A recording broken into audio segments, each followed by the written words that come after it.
Fine Gael and the government under Simon Harris are now launching a fairly serious attack on workers' rights. We had over the weekend further reports that the government now plan to postpone and renege. Well, the government plan to renege on their commitment to increase sick leave to 7 days from the 5 days at the beginning of next year, and also to pause the move to the living wage. And really, this is outrageous.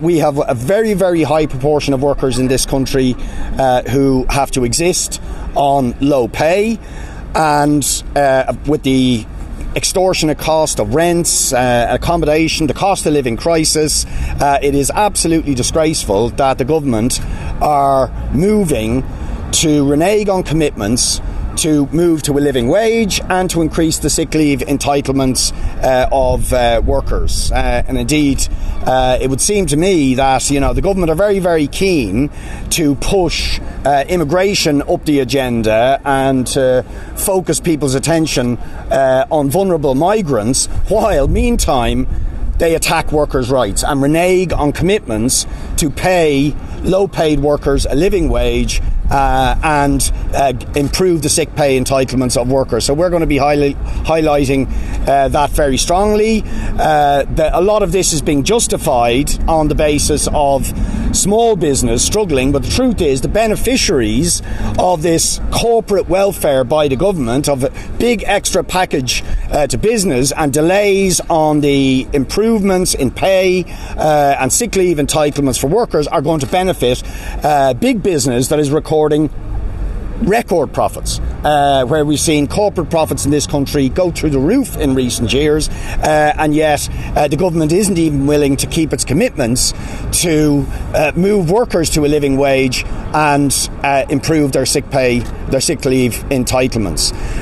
We also will be highlighting today really our disgust at the decision of the Count Corla not to accede to our request to fly the Palestinian flag here in Leinster House tomorrow on Nakba Day, the anniversary of the massive, brutal, murderous ethnic cleansing of hundreds of thousands of Palestinians in 1948.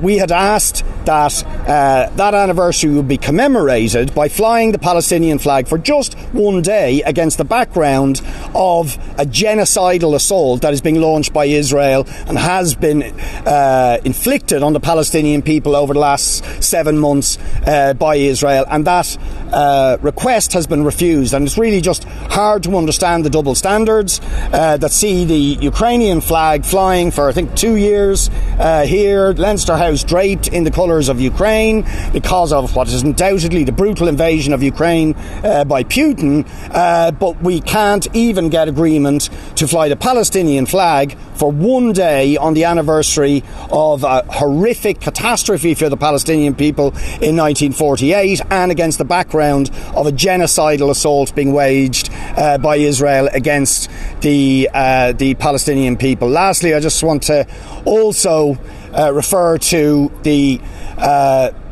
ongoing refusal of the government to accede to a request we made at the Business Committee weeks and weeks ago for there to be statements and a progress report by Minister Darragh O'Brien on housing for all.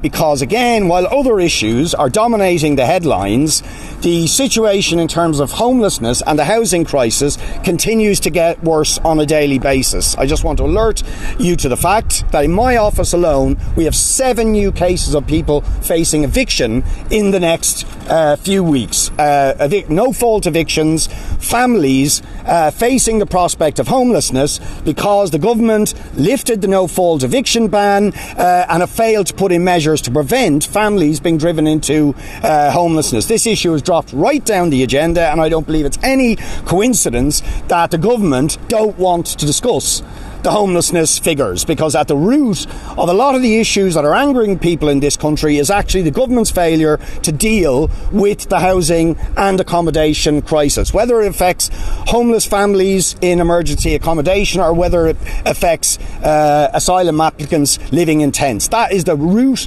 problem and failure of this government to address that housing and accommodation crisis, because they're more interested in the profits of property developers than in actually putting a roof over people's heads, and yet they don't want to and have still refused a request which actually they agreed in principle weeks ago to have a discussion on this in the Dáil, but it's still they refuse to put it on the order paper for discussion in the Dáil. So we will be pressing again for that discussion to happen, and for Darragh O'Brien to actually report on the details of what's happening with a daily worsening housing and homelessness emergency in this country.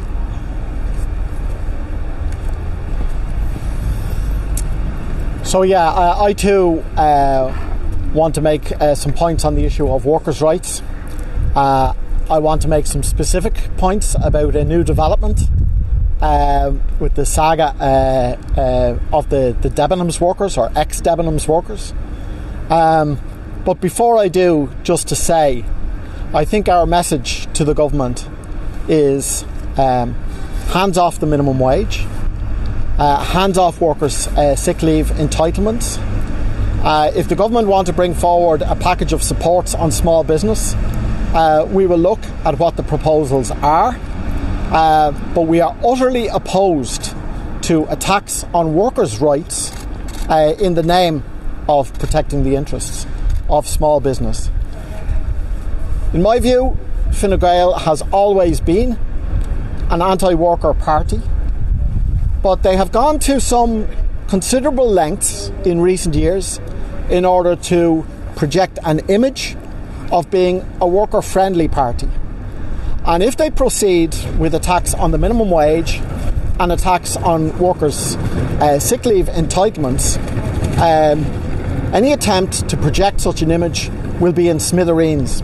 And it will be in smithereens in the run-up to local and European elections, and in the run-up to a general election as well. And we will be making a big issue of this.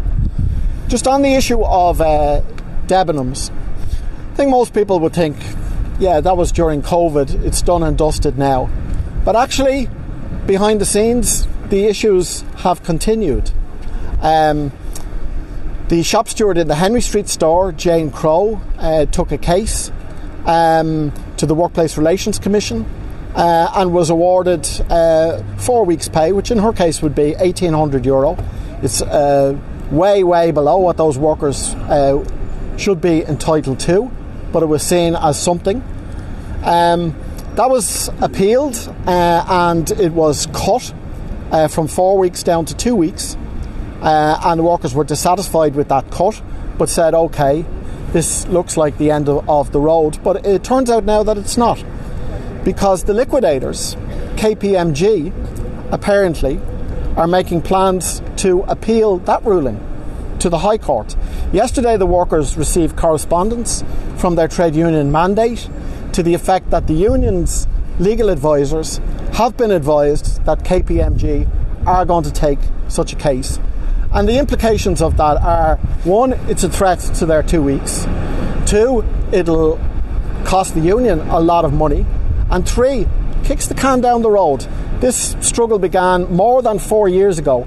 And a High Court appeal, I mean, they take different lengths of time, but has the potential to drag things out for another year. I think it's a disgrace that workers, women workers who've had to go through the struggle, who've been treated so poorly as they have, both by government and former employers, might have to wait an extra year to get their payment. And our message to KPMG is back off. You should not be taking this case. Do not take this case.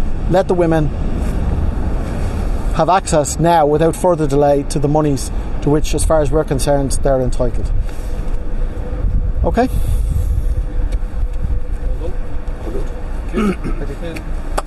Sorry. Tell us more just about the Palestinian flag. When you said you were putting this recommendation, who was saying no? Was the business committee, or where did it lie?